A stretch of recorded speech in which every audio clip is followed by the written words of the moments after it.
글쓰기 구주 3차시 합시다. 논제의 양면성을 설명하고 있었죠. 2차시 마지막에. 이제, 하여튼 이 말의 의미는 뭐냐면,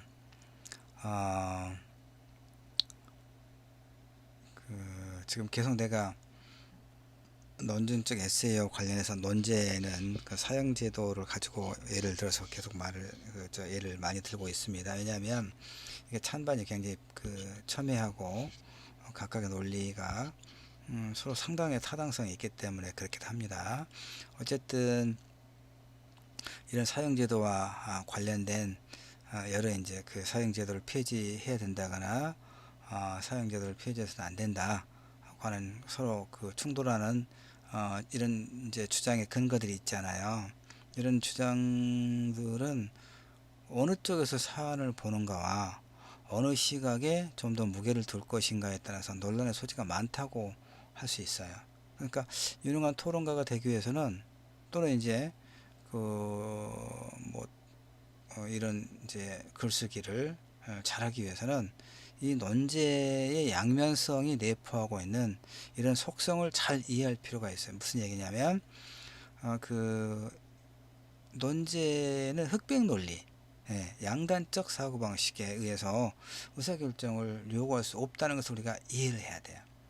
명확하게, 내가 늘 이제 계속 강조했던 이야기가 바로 이거거든요. 명확하게 맞거나 틀리다고 단언할 수 없는 게 많아요. 이해덕실 관계에서도 측정이 어려운 쟁점들이 사회적 논제로 부각될 수 있거든요. 그러니까 사형제도 폐지 여부 관련된 논쟁에서도 어느 쪽의 입장을 명확하게 맞거나 틀리다고 어떻게 단언할 수 있겠어요. 이를테면 상당히 좀 어려운 문제가 이런 거예요. 인권의 문제. 그러니까 사형제도를 폐지해야 된다고 주장하는 사람들의 논리적 근거 중에 핵심적인 것이 이 범죄자의 인권도 보편적인 인권으로서 보호할 가치가 있다 이거거든요.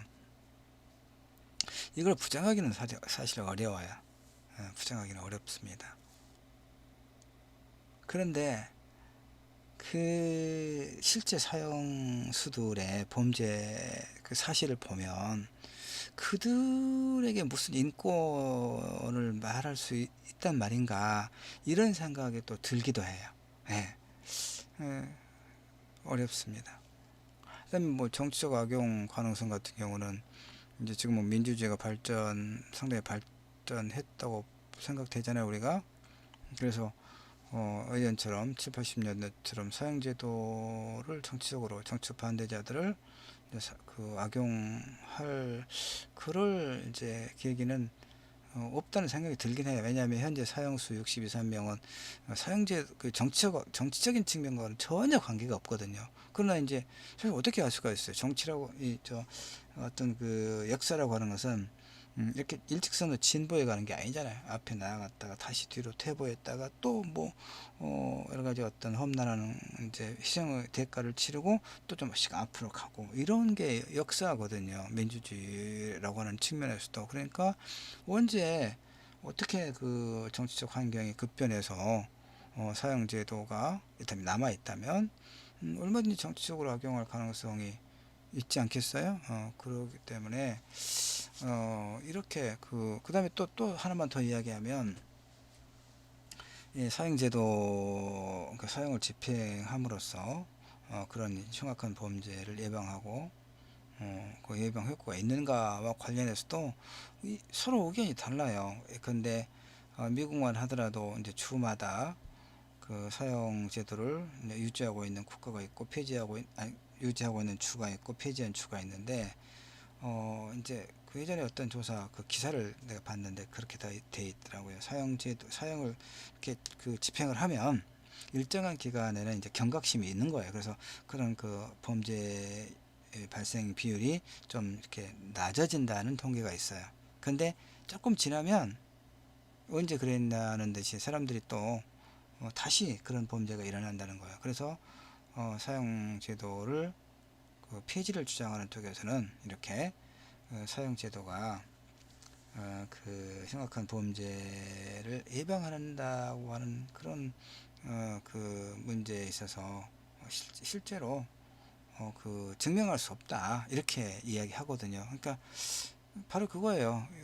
명확하게 맞거나 틀리다고 단언할 수가 없잖아요. 그렇죠. 이해덕실 관계에서도 측정이 어려운 측면이 분명히 있어요. 그래서 이것은 이제 왜 그러냐면 사용제도만 가지고 오랬지만 대부분 다른 것도 대체로 많은 사회적 쟁점이 좀 이런 어떤 그 특징을 갖고 있거든요. 이건 논제를 둘러싼 수많은 논란과 주장들이 상대의 시각에서 보면 애매모호하고 모순적이고 때로는 역설적이라고 하는 것을 증명해요. 따라서 사로잡으려는 증명하거든요.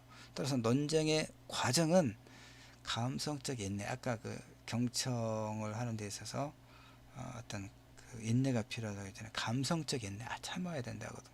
논리적 이성을 바탕으로 전개될 게 필요하다. 자, 이제 정리를 좀 더 해가는 편입니다. 토론의 필요성은 그럼 어떠냐? 다양성이 보장된 민주사회에서 사회적 통합이 여러분 가능하다고 보세요? 통합이 그 뭐냐? 이질적 대상, 그러니까 되게 이제 그 뭐 대통령 선거라든가 할 때 보면 대통령 그 후보로 나선 정치인들은 다 국민 통합을 강조하거든요. 통합 필요하죠. 근데 뭐 영호남의 그 통합도 필요하고, 그다음에 이제 젊은 세대와 노년 세대, 기성 세대의 통합도 필요하죠. 근데 남성과 여성의 이제 일테면 통합이라고 하는 게 갈등의 제거를 말한다면 이제 그런 것도 필요하겠죠. 그러니까 어쨌든 그 다음에 계층 간에 예컨대 뭐 전통적인 의미에서 부르주아나 이제 부르주아라든가 프롤레타리아 이런 개념이라기보다는 뭐 이제 우리가 그런 개념으로 거의 쓰지는 않으니까 어쨌든 뭐 재산을 많이 갖고 있는 아주 소수와 그렇지 않은 다수 이 계층 간에 어떻게 통합할 것인가도 굉장히 중요하죠. 그러니까 이제 그 정치인들은 국민 통합을 내세우는 거예요. 근데 바람직하죠. 근데 안 되잖아요. 안 돼요. 그러니까 통합은 이질적 대상 간의 결합이라기보다는 이질적 대상이 결합 안 된다는 얘기예요. 그러니까 이질적 대상 간의 결합이라기보다는 유사성을 바탕으로 한 이질적 대상 간의 공존을 의미해요. 그러면 통합, 그러니까 그러면 되겠죠. 공존. 이질적 대상 간의 공존. 그러니까 이해관계가 맞서는 여러 세력의 등장으로 급속히 다원화되어 있는 이런 사회에서, 그러니까 어떤 하나의 가치만이 중요하고 절대적인 게 아니죠, 지금은. 그쵸? 그래서 입장과 시각이 다른 상대방으로부터 동의를 얻어내는 일은 정말 어려워요. 입장과 시각이 다른 상대방으로부터 동의를 얻어내는 일은 어렵다니까요. 그래서 설득당하지 않는다는 말의 의미가 이런 의미예요. 그렇지만 입장과 시각이 다른 상대방으로부터 이해를 구하는 일은 동의를 얻어내는 것에 비하면 상대적으로 훨씬 쉽겠지요. 왜냐하면 상대방 입장과 시각에서 바라보면 그럴 수도 있겠구나. 이런 유추적 해석을 통해서 나는 당신의 의견에 동의하지는 않는다. 그러나 당신의 입장은 이해한다고까지는 우리가 말할 수 있잖아요. 이걸 통해서 그 이질적 대상 간의 어떤 공존이 가능한 거야. 이게 국민 어떤 사회적 통합이다라고 이해하면 되는 거죠. 이렇게 지금 토론의 필요성 보고 있죠? 왜 갑자기 암전이 됐다가 다시 돌아왔습니다. 화면이. 자, 이렇게 토론은 다원적 민주사회에서 서로 다른 의견을 조정하는 합리적이고 민주적인 의사소통 방법이죠. 그러니까 토론은, 이 논쟁은 변화에 관한 변화. 우리는 현재 만족하지 않죠. 만족하지 않아요. 그러니까 더 나은 어떤 상태, 더 나은 어떤 미래를 당연한 거죠. 현재 만족하지 않잖아. 물론 이제 무슨 그 어떤 종교적인 어떤 그 차원에서는 이제 바로 뭐 예컨대 뭐 무소유라든가 그 다음에 이제 뭐 현재 상태 만족, 하여튼 뭐 그것도 필요하긴 해요. 그러나 이제 이런 틀에서 보면 어떤 사회적인 측면을 본다면 어떤 법이나 제도나 그다음에 어떤 삶의 환경들은 되면 좀 더 나은 방향으로 변화 발전해 갈 게 필요하잖아요. 그런 의미에서 그런 의미에서 이제 현재 만족하지 않는다 이런 얘기입니다. 그래서 우리는 현재의 상태의 끊임없이 변화를 갈망해요. 논쟁이라고 하는 것은 그러니까 어떤 변화를 가져올 것인가 이걸 결정하는 과정이 바로 이게 토론의 필요성이에요. 우리 사회 토론이 필요한 이유는 그 변화와 관련해서 올바른 어떤 판단이 해야 되잖아요. 합리적인 소통을 하고 바로 이런 거. 그러니까 근데 우리 이제 그 우리 시대 논쟁이라고 하는 것이 언제부터인가 뭐 상대를 굴복시키기 위한 기술 이렇게 변질된 측면이 있죠. 지금 내 그 책꽂이 책장에 책이 있는데 내 손에 가까운 책이 제목이 딱 하나 보여. 모든 논쟁에서 이기는 방법.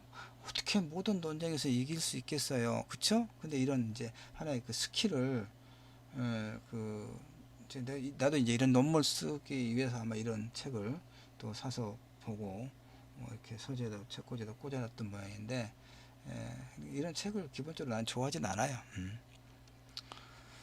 어쨌든 그 우리 시대 논쟁이라고 하는 것이 상대를 굴복시키기 위한 기술, 이렇게 논쟁의 상대방을 그 이해를 구하는 게 아니라 굴복시키기 위한 기술로 변질되면 말은 무기가 되죠. 말은 날카로운 무기가 돼. 그러니까 오늘날 우리 그 정치권에서 그 살벌한 말들, 그 도대체 상대에 대한 어떤 기본적인 A라든가 그다음에 말하는 사람의 어떤 품격 이런 게 전혀 없는 그런 어떤 짱돌 같은 거 그렇죠? 뭐 말이 아니라 짱돌 던지는 거죠. 이런 게 난무해요. 그래서 토론은 무엇보다도 합리적이고 민주적인 의사소통의 수단이다. 이게 굉장히 중요합니다. 근데 이런 생각이 들더라고요. 그러니까 토론 대회 나도 이제 그 뭐 우리 지역에서 했던 뭐 전국 대학생 뭐 토론 대회 뭐 예선이라든가 이런 거 이제 뭐 그다음에 하여튼 뭐 다양한 뭐 그 토론 대학의 그 토론 대회 심사도 뭐 여러 번 보고 그러면서 생각했던 게 뭐냐면 심사를 본다는 얘기는 이제 세 명이 심사를 봐요. 심사위원이 두 명의 경우도 있었어요. 두 명의 경우도 있고 세 명의 경우도 있었는데 어쨌든 두 명이든 세 명이든 심사위원이 그러니까 찬반 그 팀이 여러 가지 이제 항목을 가지고 체크를 했다가 이제 배점을 이렇게 부여해가지고 두 사람이나 세 사람이 거의 비슷할 때도 있고 왜냐하면 찬반 그 팀의 우열이 명확하면 뭐 거의 이제 사람 생각은 같은 거니까 점수가 거의 같을 수도 있지만 또 그렇지 않을 수도 있잖아요, 그렇죠? 두 명이나 세 사람의 의견이 서로 다를 수가 있어요. 음, 그런데 결론은 무슨 얘기냐면 이렇게 어느 팀이 그 이를테면 상대를 이를테면 굴복시켰는가 이런 것이 기준이 그 이를테면 뭐 승패나 우승의 기준이 되어서는 안 된다는 거죠. 어떻게 하면은 자신의 주장을 객관적인 어떤 자료나 근거를 제시해서 보다 설득력 있게 상대에게 발언했는가 이런 것이 보다 더 중요한 어떤 그 관찰 포인트가 되어야 되지 않겠느냐 뭐 이런 얘기를 하는 거죠. 자 이제 토론 수업에 의의합시다. 이거 하고 나면 이제 방법론 조금 설명하고 이제 끝나게 돼 있어요. 자, 이론의 측면은 자 토론 수업을 통해 얻을 수 있는 능력들이 있는데 진짜 많아요. 그러니까 내가 이제 미국에서 유학한 사람은 아닌데 이야기를 들어보면 이런저런 이제 그 뭐 이런 자료를 보면 뭐 다 그러진 않겠지만 어쨌든 미국의 많은 대학에서 이렇게 토론 수업을 할 때 정규교과에서 토론 수업이 많이 있다고 그러는데 토론 수업을 할 때 어느 하나의 논제만 가지고 한 학기 정도 계속 한다는 거예요. 하나의 논제. 근데 사용제도 어떻게 할 것인가? 이것만 가지고 그 클래스에서 한 학기 동안 계속 그러면 어떻게 했어요? 끊임없이 그 이를테면 결국 찬성이냐 반대냐 요거니까 폐지할 거냐 유지할 거냐 요거니까 그 논리를 끊임없이 개발하고 다른 그 나라라든가 이런 사례들을 끊임없이 수집해서 논증을 구성하겠죠. 그러니까 한 학기 동안 그 어떤 논제를 가지고 집중해서 토론을 하고 나면 그 토론에 참여했던 그 친구들은, 그 클래스는 찬성이든 반대든 간에 그 논제에 대해서 거의 박사급의 전문가가 된다는 얘기죠. 무슨 얘기인지 알겠죠. 근데 근데 이제 뭐 좀 경우가 다르긴 하지만, 우리 그 대학생, 전국 대학생 토론대회 논제를 보면 그렇지 않더라고요. 그러니까 이를테면 약간 1차전에서 이런 논제를 가지고 해서 이제 2차전으로 올라가잖아요. 그러면 다른 논제, 그 이제 찬성이냐 반대냐 그 추첨해 가지고 선택을 하게끔 돼 있고, 논제를 바꿔가면서 이렇게 하더라고요. 그러니까 사실 깊이 있는 논제 그 토론이 되기가 좀 어려운 측면이 분명히 있어요. 물론 이제 하나의 그 논제만 가지고 뭐 계속 토론하면 어찌 보면 좀 지겨운 측면은 분명히 있을 거예요. 그래도 불구하고 계속해서 어떤 그 논지를 그 보강하는, 그런 깊이 있는 그런 사유가 가능하지 않겠는가, 이런 생각들도 해봤어요. 근데 어쨌든 토론 수업을 통해 얻을 수 있는 능력들은 크게 인식적 측면과 사회관계적 측면으로 나눠 살펴볼 수 있습니다. 인식이라고 하는 게 아는 거죠, 아는 거. 그러니까 토론이라고 하는 것은 기본적으로 자신의 주장을 합당한 이유를 들어 제시하는 논증 활동이에요. 비판적 사고의 과정이거든요. 논증적 글쓰기도 마찬가지입니다, 여러분. 그렇기 때문에 토론 수업은, 토론을 논증적 글쓰기로 바꿔내면 똑같아요. 토론 수업은 인식적 측면에서 분석력, 판단력, 문제 해결 능력, 창의적 사고 능력을 함양하는데 기여하죠. 한두 번 해서 되는 거 아니고 꾸준히 했을 때 그렇다는 거죠. 그러니까 논리적 글쓰기도 마찬가지예요. 이런 거. 왜 분석력, 판단력이 필요해요? 자료. 그러니까 이를테면 어떤 사용제도와 관련해서 왜 그 폐지하자고 하는 것인지, 왜 유지하자고 하는 것인지, 그 논리적 근거들이 무엇인지 관련된 자료를 다 수집을 해서 각각의 그 주장들을 분석해야 될 거 아니에요. 그런 다음에 판단해야 되겠죠, 내가. 왜냐하면 내가 어떤 입장을 취할 것인가를 그 분석을 토대로 판단해야 될 거 아니에요. 그러다 보면 자연스럽게 문제 해결 능력, 이 문제를 그러니까 어떻게 해결하면 좋겠는가, 나아가 창의적 사고 능력을 함양하는데 기여하겠죠. 이게 이제 인식적 측면에서 굉장히 좋은 거죠. 두 번째, 토론은 혼자서 못하죠. 독서는 혼자 하지만, 기본적이 아니라 당연히 나와 다른 생각을 가진 상대에게, 그러니까 나와 생각을 같은 사람하고 토론하는 거 아니죠? 토론할 필요가 없잖아요. 생각이 같은데. 그러니까 다른 생각을 가진 상대에게, 주장을 펼치고 상대로 하여금 마음으로부터 동의하고 공감하도록 설득하는 것이 토론이죠. 근데 내가 맨날 말했던 것이, 내가 이제 말은 이렇게 했지만, 사람들이 마음으로부터 동의하고 공감하고 설득 당하지 않는다고 했잖아요. 참 어려운 문제. 그러나 우리는 해야 되는 거죠. 왜냐하면 변할 수 있거든요. 변할 수 있어요. 하여튼 토론의 성격이 이렇잖아요. 그렇기 때문에 토론은 이제 이런 인식적 능력, 그 함양, 개인적 측면이죠. 이를테면 이런 함양, 이런 능력을 기를 수 있을 뿐만 아니라 민주적 의사결정, 그렇죠. 왜냐하면 나와 다른 생각을 갖고 있는 사람과, 그 사람을 이제 이렇게 이를테면 서로 생각이 다른 사람과 이야기를 나누는 거, 그러니까 들어야 되잖아. 들어주고, 그 다음에 내가 말했으면 상대가 말을 해야 되고, 이런 것이 민주적 의사결정 과정이란 말. 이걸 배우는 거예요. 토론 수업을 통해서 자연스럽게 민주주의의 학습을 하는 거죠. 저쪽에서 5분 말하고 내가 5분 말하고 이런 거죠. 예. 그 다음에 이제 상호 존중, 그렇잖아요. 토론은 상호 존중해야죠. 나와 생각이 다르지만 그 감성적 인내를 가지고 경청을 해야 된다고 그랬잖아요. 상호 존중하는 태도가 길러지는 거예요. 그 다원주의, 어느 하나가 진리가 절대 진리가 아니라 다양한 해석이 있을 수 있다는 그런 어떤 그 다원주의적 사고를 갖게 되는 거예요. 그 다음에 자연스럽게 자기 정체성 확립, 내가 지난 주차에 리포트 특강 하면서 설명했죠. 소행제도와 관련해서 내가 어떤 입장을 취하는가에 따라서 나의 정체성이 형성된다는 얘기죠. 그 다음에 열린 마음과 개방적 태도, 그 부연 설명하지 않아도 알겠죠. 왜? 다른 사람의 말을 들어야 되니까. 그리고 합리적이며 이성적 태도에 대한 신뢰, 이런 다양한 사회 관계적 측면에서의 능력들을 비양하는 데도 정말 좋아요. 그래서 좋습니다. 그 다음에